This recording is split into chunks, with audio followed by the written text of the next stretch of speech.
Hey guys, tonight we're exploring one of the oldest and most human stories ever told, Together, as we begin with a man who spent 10 years trying to come home. A man who faced monsters, gods, temptation, and heartbreak. Not because he was a superhero, but because he refused, against every possible odd, to stop being himself. Tonight we tell the story of Odysseus, and somewhere inside it, we tell a little of your story too. Right now, as you're watching this, someone else is watching it too. A different country, a different time zone, a different life, but the same quiet hour. Tonight we're exploring the Odyssey, together. If this is your first video here, take a look around, subscribe if it feels like home, and leave a comment, your location, your time. That small act of saying, "I'm here," does something. It reminds all of us that we're not as alone in this as the dark sometimes makes us feel. Dim the lights. Maybe pull a blanket over yourself if there's one nearby. Let's begin. A man who had everything, and lost it all to a war he didn't start. Before we follow Odysseus across the wine-dark sea, before the monsters and the goddesses and the storms that shattered ships like dry wood, we need to understand who he was before any of it happened. Odysseus was a king, a small king by the standards of ancient Greece, ruler of Ithaca, a rocky island not particularly famous for its wealth or its size. But he was a king who was known for something more valuable than land or armies. He was known for his mind. In a world of warriors who solved problems with swords, Odysseus solved them with words, with strategy, with the particular kind of intelligence that sees 3 moves ahead while everyone else is still reacting to the first. The Greeks had a word for this quality, metis, which translates roughly as cunning wisdom. And among all the heroes of the ancient world, Odysseus had it in greater measure than almost anyone. He also had something rarer still. He had a home he genuinely loved. His wife Penelope was not simply a queen waiting patiently for her husband's return. She was, in every version of the story, his equal. Sharp, strategic, unwilling to be managed by anyone. Their son Telemachus was young when Odysseus left, barely old enough to remember his father's face. And Ithaca itself, the rocky, unremarkable island, was the place Odysseus would choose above all others, above immortality itself, above the company of goddesses, above every beautiful and easier alternative that was offered to him across 20 years of wandering. That detail matters. Keep it in mind as we travel, because this is not, at its heart, a story about adventure.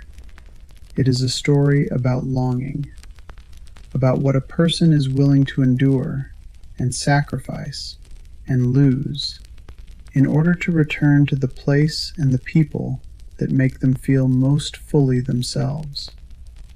The Trojan War, which sent Odysseus away from Ithaca, had been going on for 10 years before the story of the Odyssey even begins. 10 years of fighting on foreign soil, for a cause that was not quite his. Odysseus had tried, famously, to avoid going at all.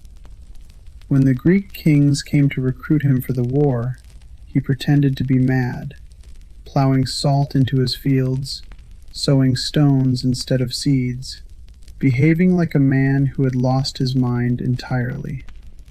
He almost got away with it. But someone placed his infant son Telemachus in the path of the plow, and Odysseus swerved to avoid him. And in that single, involuntary act of fatherly love, his sanity was revealed. He was not mad. He simply did not want to go. He went anyway, and it would be 20 years before he saw his home again. How the cleverest man in the room ended a 10-year war. The war itself falls mostly outside the Odyssey's scope. Homer tells that story elsewhere. But to understand the journey home, you need to understand how the war ended. Troy was a great city, walled, ancient, seemingly impregnable. For 10 years the Greeks had camped outside it, fighting battle after battle, winning individual glory, but never quite breaking through those walls. Heroes fell on both sides. Whole armies were exhausted, and still Troy stood. It was Odysseus who found the way in, not through strength, not through a great assault, but through an idea so audacious, so seemingly absurd, that almost no one believed it would work. A wooden horse. A hollow, enormous wooden horse, large enough to conceal a small force of Greek warriors in its belly. Odysseus and a handful of chosen men climbed inside. The rest of the Greek fleet sailed away, or appeared to, and the horse was left outside the walls of Troy, with a single Greek soldier remaining behind, a man named Sinon, whose job it was to tell the Trojans a story. Sinon told them the horse was a sacred offering to the goddess Athena, left behind by the departing Greeks.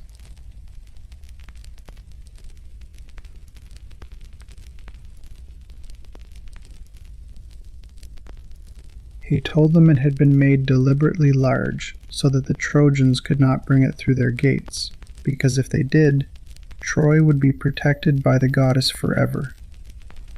And the Trojans, tired and relieved, and perhaps wanting so badly for the war to be over that they chose to believe what was convenient, brought the horse inside. That night, when Troy slept, the Greeks climbed out. They opened the gates. The fleet, which had not sailed away at all, but merely hidden behind a nearby island, returned under cover of darkness. And Troy, the great unconquerable city, fell in a single night. The cleverness that ended the war, the wooden horse, the deception, the careful reading of what the enemy wanted to believe, was pure Odysseus, pure Metis, pure cunning wisdom. But the gods, it turned out, were not entirely pleased with how the victory had been won.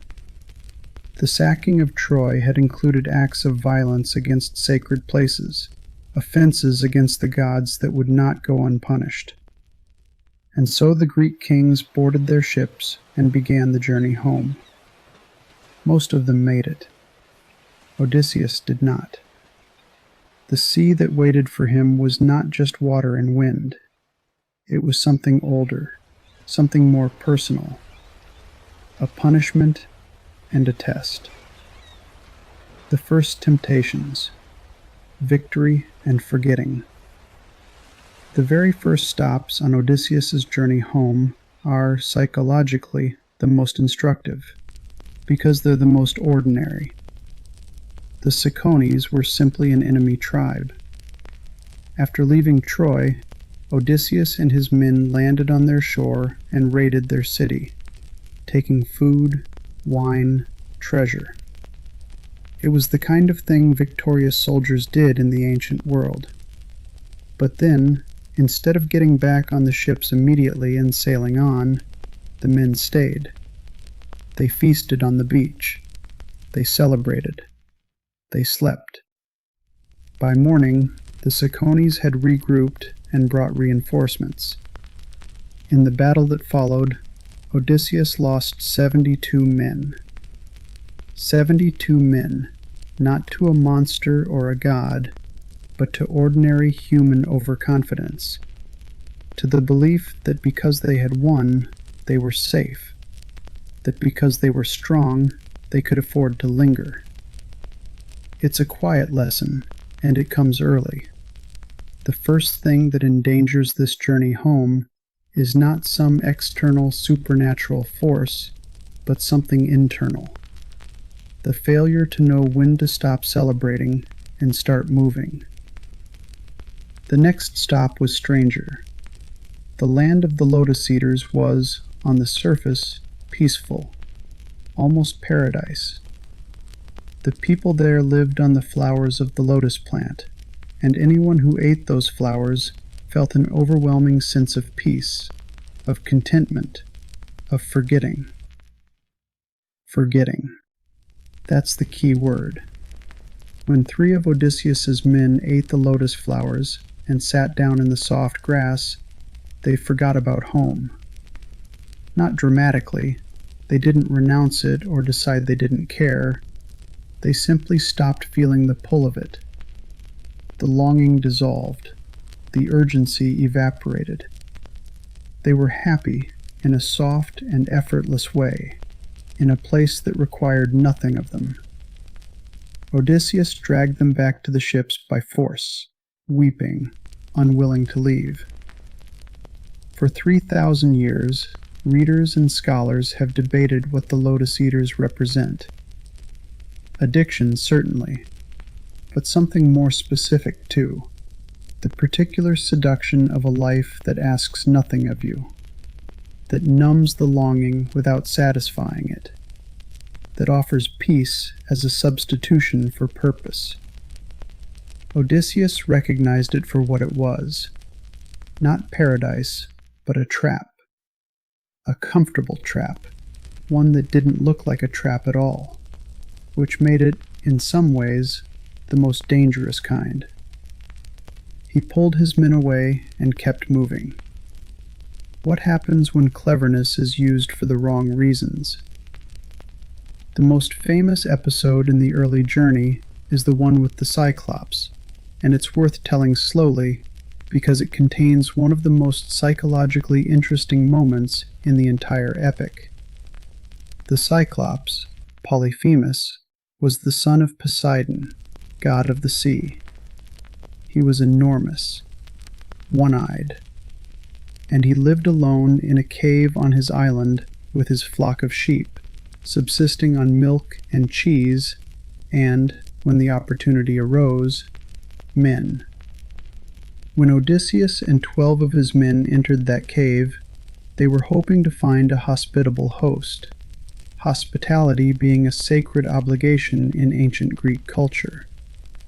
What they found instead was a monster who sealed them inside by rolling an enormous boulder across the entrance, then casually ate 2 of the men for dinner. Odysseus, trapped in a cave with a creature that ate humans and could not be killed by any conventional means, because killing him would leave them unable to move the boulder, had to think his way out. He got the Cyclops drunk on wine. Strong Trojan wine, the kind that needed to be diluted with water to be drunk safely, offered undiluted to a creature who had never tasted it. And when the Cyclops, slurring and happy, asked Odysseus his name, Odysseus said, "Nobody. My name is Nobody." The Cyclops laughed and fell asleep. Odysseus and his men drove a sharpened stake into his one eye. The Cyclops screamed, and the other Cyclopes on the island called out to ask what was wrong. "Nobody is killing me," Polyphemus roared. "Nobody is hurting me." And the other Cyclopes, hearing this perfectly sensible statement, went back to sleep. Odysseus had beaten a monster through language, through the clever manipulation of a name. It was the most Odysseus thing he had ever done. But then came the moment that cost him everything. As they were escaping on the ships, as the blinded and furious Polyphemus raged uselessly on the shore, Odysseus couldn't resist. He was so proud of what he'd done. so full of the particular electricity of having outwitted something huge and terrifying that he called back across the water. If anyone asks who blinded you, it was Odysseus, son of Laertes, of Ithaca. He gave him his real name. Polyphemus called out to his father, Poseidon, god of the sea, and asked for his revenge. Not death for Odysseus, but something almost crueler, that he should reach home late and alone and broken after losing all his men and all his ships. Poseidon granted it. In a single moment of pride, of needing to be known for what he'd done, Odysseus earned an enemy who controlled the ocean he needed to cross. Everything that came after, the years of wandering, the shipwrecks, the losses, can be traced back to this one human failure. Not stupidity, not weakness, pride. The cleverest man in the room, brought low not by something stronger than him, but by something deeply, recognizably human in him. The woman who turned men into pigs, and what she actually revealed about them. After further misadventures, including losing 11 of his 12 ships to a race of giants who pelted them with boulders from the cliffs, Odysseus arrived at the island of Aea, home of the goddess Circe. Circe was a witch, beautiful, powerful, and entirely comfortable with her own authority. When half of Odysseus's remaining crew went to explore the island and found her palace in the forest, she invited them in, fed them, gave them wine, and turned them into pigs. Not metaphorically, literally, pigs. When Odysseus went to rescue them, the god Hermes intercepted him on the path and gave him an herb called moly, which would protect him from Circe's magic. When she tried to transform him and found she couldn't, Odysseus drew his sword, and Circe, who had been transforming men into animals for a very long time, was faced with something she hadn't encountered before, a man she couldn't simply manage. She restored his crew. She invited them all to stay. And here is the interesting thing. They did stay. For a year, a full year on Circe's island, eating well and living comfortably, while Ithaca waited. Homer doesn't frame this as a failure. It's presented almost matter-of-factly. They stayed because they needed rest, and because Circe was genuinely helpful to them. It was the crew, eventually, who reminded Odysseus that they had been there a long time, that they had a home to return to. But what's psychologically interesting about Circe is what she represents. She is the first genuinely tempting alternative to home that Odysseus encounters. Not a numbing like the lotus, not a trap, but a real and comfortable and even enriching life. A powerful partner, safety, abundance, a reason to stop. And he chose not to. Not because life on Aea wasn't good, but because it wasn't his. Before they left, Circe told Odysseus something that changed the nature of the journey entirely. He could not go home, she said, without first going somewhere else. He had to go to the land of the dead. What a man learns when he goes far enough down. The descent into the underworld, what the Greeks called nequia, is perhaps the most haunting episode in the entire epic. And it's the one that reveals most clearly what Odysseus is actually made of. He sailed to the edge of the world, to a place where the sun never reached, and performed the ritual that would call the dead to him. They came, shades, shadows, the remnants of people who had once been alive, drawn to the blood of the animals he sacrificed, which gave them briefly enough substance to speak.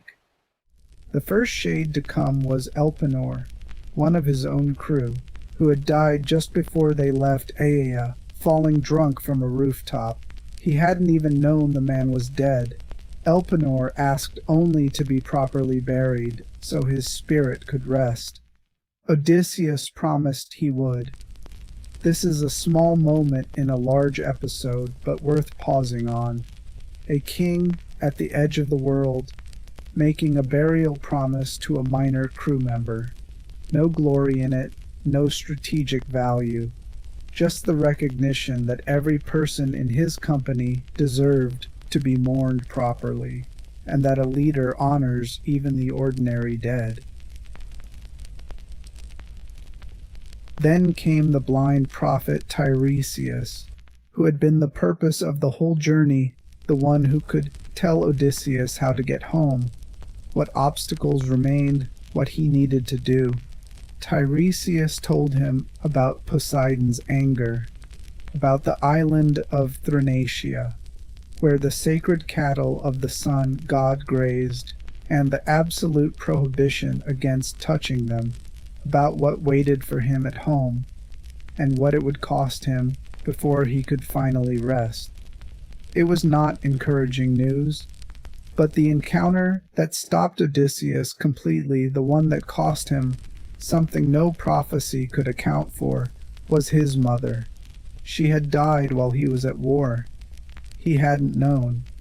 When her shade appeared before him, pale and quiet, and unmistakably his mother, Odysseus reached for her 3 times, and 3 times his arms passed through her, finding nothing because the dead cannot be held. She told him that she had died of grief, that her longing for her son, the not knowing, the uncertainty, it had been too much for her to carry. He wept, there at the edge of the world, the cleverest man in the ancient world, who had outwitted monsters and gods and fate itself, reduced to a son reaching for his mother in the dark, finding only air. He also encountered the shade of Achilles, the greatest warrior of the Trojan War, killed in battle and now resident in the gray and dimensionless world of the dead. Achilles, in life, had been offered a choice, a short life of glory or a long life of obscurity.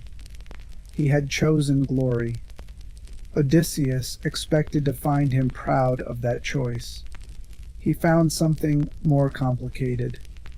Achilles told him, "Do not comfort me about death." He said he would rather be the most wretched living slave above ground than king over all the dead. All that glory, all that willing sacrifice for fame and heroism, and in the end, the man who had chosen a bright short life over a long quiet one would have given everything for one more ordinary day above ground. It's one of the most quietly devastating moments in ancient literature, and it asks, of the reader and listener, a question that's very hard to answer honestly. What would you trade a long, ordinary life for? The tests that cannot be avoided only survived. Back on the sea, armed with Circe's instructions, Odysseus faced a sequence of trials that have become, over 3,000 years, among the most recognizable symbols in all of Western storytelling. The sirens first. The sirens were creatures part woman, part bird, depending on which version of the story you follow, who sat on rocks in the middle of the sea and sang. And their singing was not simply beautiful, it was irresistible. Every ship that sailed within earshot turned toward the singing, drawn in helplessly, and was wrecked on the rocks. The island around the sirens was white with the bones of sailors. Circe had warned Odysseus. He had options. He could sail past quickly with his men's ears stopped with wax, hearing nothing. Or, and this was his own addition, his own particular hunger, he could hear it himself, He ordered his men to fill their ears with wax, and then he ordered them to tie him to the mast and not release him no matter what he said or did until the island was far behind them. He wanted to hear the song and survive it.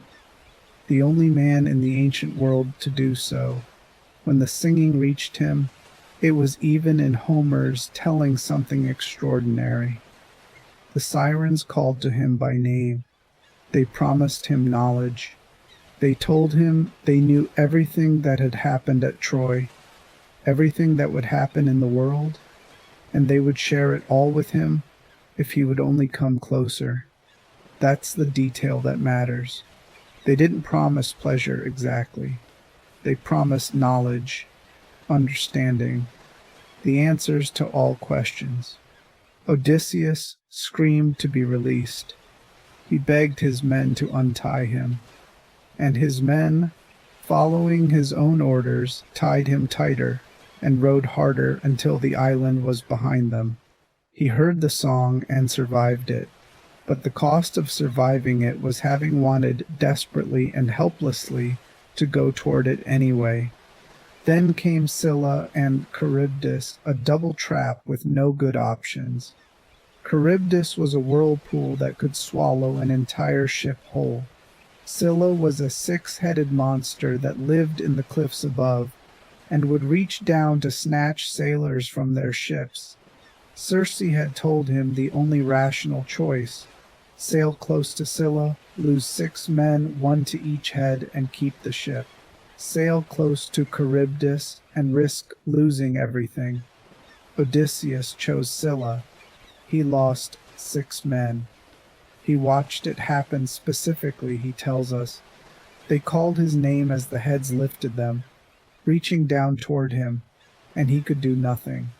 There are moments in this story where Odysseus is clever, and the cleverness saves everyone.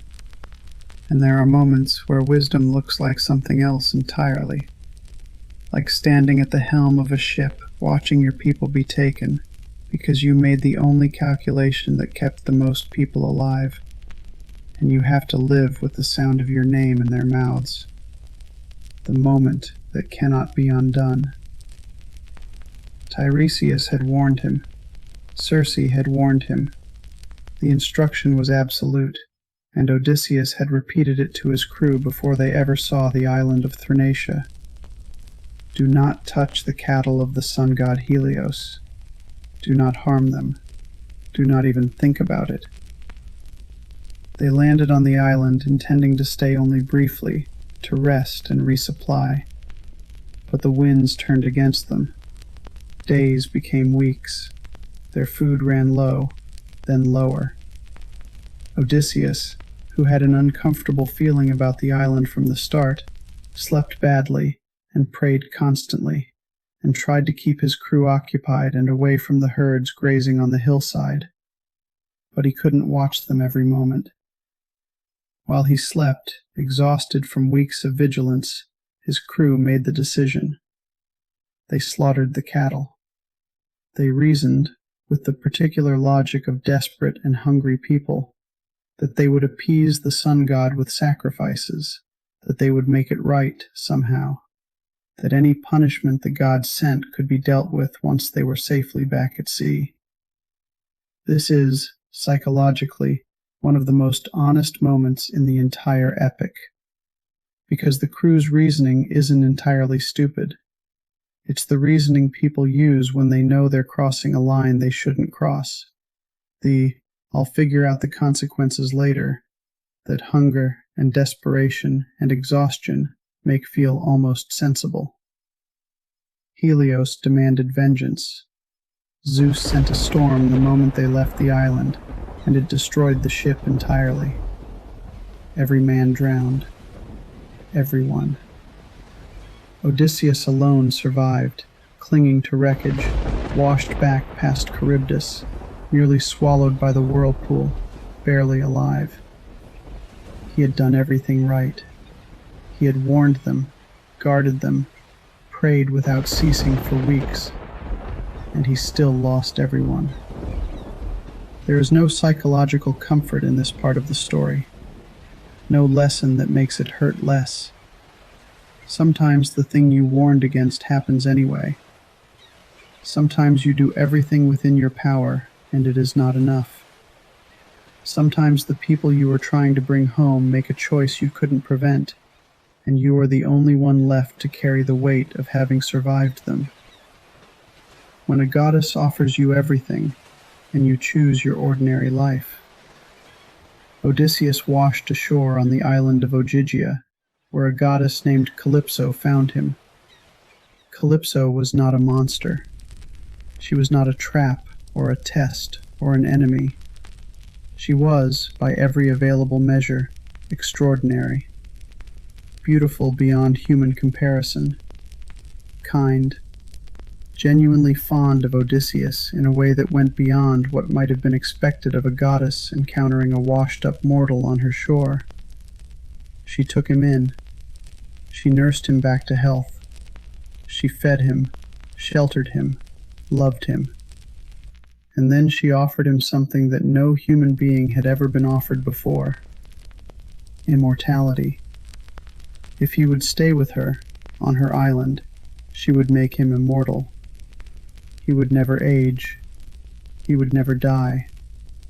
He would live in beauty and comfort and love for as long as time itself continued. He said no. He said no not once, but every single day for 7 years. He spent his days sitting on the rocks at the edge of the sea, looking toward home, weeping. And every evening he went back to Calypso's cave, because he had nowhere else to go, and she was kind. 7 years of this. 7 years of choosing, daily, a home he couldn't reach, over a paradise he was already standing in. When the gods eventually intervened and ordered Calypso to let him go, she asked him, with something that sounds, even across thousands of years, like genuine pain, how he could choose a mortal woman he hadn't seen in 20 years over everything she was offering. Odysseus answered honestly. He said Penelope was mortal and Calypso was a goddess, and there was no reasonable comparison. He knew that. He wasn't pretending otherwise. But Ithaca was home, and home was the thing he wanted above everything else, even above the thing that every human being ultimately fears: his own death. It is perhaps the most radical act in the entire story. Not slaying a monster, not outwitting a god. Choosing the finite over the infinite. Choosing the real, the imperfect, time-limited, uncertain real, over the permanent paradise that was right in front of him. It says something important about what home actually means. Not a place of perfect comfort, not the absence of difficulty or danger, but the place where a person is most fully themselves, the place where their life means something specific, to specific people, in a way it cannot mean anywhere else. Coming home is not the end of the story. It's the hardest part. When Odysseus finally reached Ithaca, after more storms, more near deaths, after the Phaeacians carried him home on one of their magical ships while he slept, he didn't arrive as a conquering hero. He arrived disguised as a beggar. This was partly strategic. 20 years of absence had changed things at home.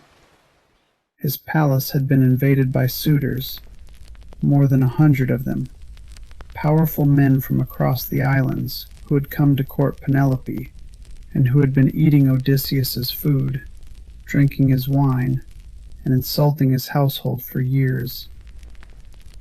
Penelope had held them off with extraordinary cleverness, telling them she would choose a husband when she finished weaving a burial shroud for Odysseus's father, and then secretly unraveling her work each night. But she was running out of time. Odysseus came home to a house full of enemies. He came home to a son who had grown up without him, and didn't recognize him. He came home to servants who had forgotten their loyalty, and others who had maintained it at great personal cost. He came home to a wife who had been faithful for 20 years, but was now, reasonably, preparing herself to accept that her husband was probably not coming back. He came home as a nobody, and he had to earn his way back in. The beggar disguise let him see everything clearly. Who was loyal? Who wasn't? What his home had become in his absence. He revealed himself first to his son Telemachus, who wept and could not quite believe it. And then they made a plan together, a contest. Penelope, perhaps knowing something, perhaps simply reaching the end of her strength, announced that she would marry whichever suitor could string Odysseus's great bow and shoot an arrow through 12 axe heads in a row. The suitors tried. None could even string the bow. The beggar asked to try. The suitors laughed. But Penelope insisted he be allowed. Odysseus strung the bow in a single, easy motion, sent the arrow through all 12 axe heads without touching one, and then he turned the bow on the suitors. What followed is violent and cathartic and not entirely comfortable by modern standards, but in the emotional logic of the story, it is the restoration of something that had been wrongly taken, not just a house or a kingdom, but a man's identity, his place, his name. After the suitors were dealt with, after the house was cleaned and restored, and the faithful servants rewarded and the disloyal ones punished, there was one final test, Penelope's test. Because Penelope, brilliant, careful Penelope, who had been deceived and manipulated and besieged for 20 years, was not simply going to accept that the man in front of her was her husband because he said so, and because he had just performed an impressive feat with a bow. She had been waiting 20 years. She could wait one more night to be certain. She told a servant to move the bed. Odysseus stopped, became very still, and then he explained, in careful detail, why that was impossible. Because the bed was built around a living olive tree that grew in the center of their bedroom. He had built it himself. It couldn't be moved. Only 2 people in the world knew that. Penelope wept.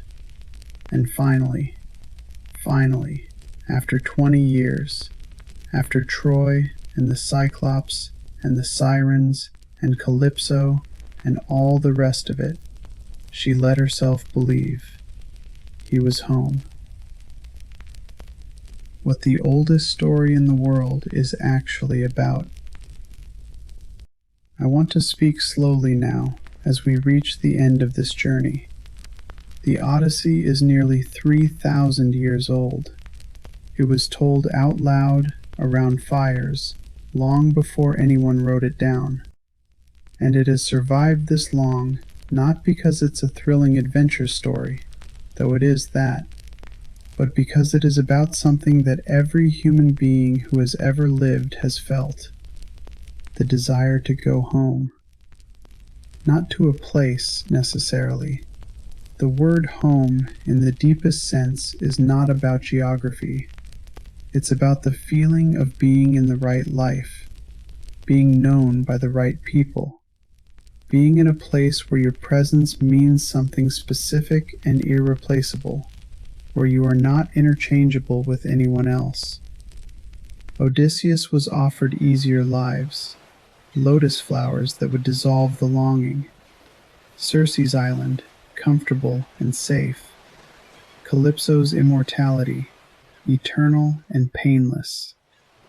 At every stage of this 20-year journey, there was an exit ramp, a simpler option, a reason to stop. He didn't take any of them.